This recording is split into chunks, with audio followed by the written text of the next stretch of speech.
آلاف من قطع الأراضي دخلت دائرة الشبهات، وملفات فساد بقيمة تصل إلى 20 مليار دينار أوقفتها الحكومة المحلية في ذي قار.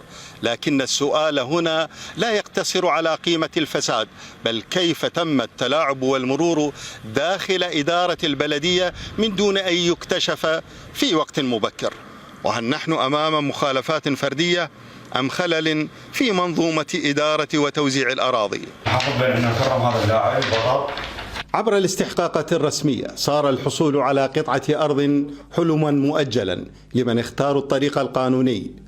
أحلام اصطدمت بالمساومات ودفع الرشاوى حتى بعد حصول أصحابها على أذونات الاستحقاق. فوق السنتين مقدم على قطعة أرض ولحد الآن كش ماكو. كل ما راجع البلدية انتظر ومحصل استثناء من المحافظ، يقولوا له الاستثناء الظالة ما نمشيها.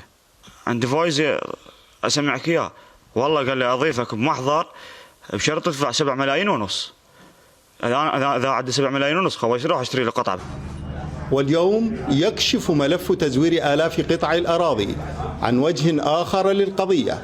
فبينما ينتظر المستحقون دورهم، كانت معاملات أخرى تمر بطرق غير مشروعة متخطية آليات التدقيق والرقابة. السبب الأول هو تعاقب إدارات، 3 إدارات على محافظة ذي قار لا تمتلك الخبرة الإدارية ولم تتسنم مناصب إدارية ولم يكن لديها سجل في إدارة المناصب الحكومية إطلاقا. هذا خلف عدم الخبرة، وبالتالي استغل الفاسدين هذه الثغرة. مخالفات كبيرة ومتنوعة طالت أصول آلاف قطع الأراضي كشفتها لجنة النزاهة في مجلس ذي قار، لتشير المعطيات إلى عمليات تلاعب وتزوير امتدت لسنوات وأثرت في معاملات يفترض أن تخضع لسلسلة من إجراءات التدقيق والرقابة. وتوزيع قطعة الأرض لأكثر من واحد، وهذا تقريبا أكثر من 7000 رقم تم منحه لأكثر من شخص. بنفس الوقت أنه تم توزيع قطع أراضي غير مكتملة الإجراء، وهذا بحد ذاته يعتبر تزوير. عندما تمنح شخص رقم وهو لا يوجد على أرض الواقع ولم يتم تثبيته أو تسقيطه على أرض الواقع، هذا يعد مخالفة.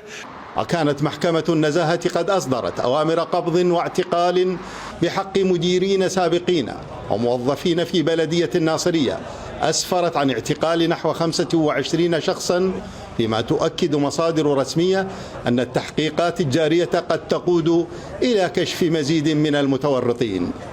من الناصرية أحمد السعيدي، UTV.